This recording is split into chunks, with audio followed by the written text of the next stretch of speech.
আমি তাকে ভালোবেসেছি তার সৌন্দর্য দেখিনি। সে যেমনই হোক, আমি তার থেকে সুন্দর কাউকে চাইনি।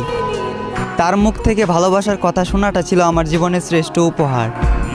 আফসোস, এটা ছিল তার অভিনয়। তবে আমার ভালোবাসাটা অভিনয় নয়, বরং তার এই অভিনয়ের কারণে তাকে পাওয়ার যুদ্ধে আজ আমাকে মানতে হলো হার।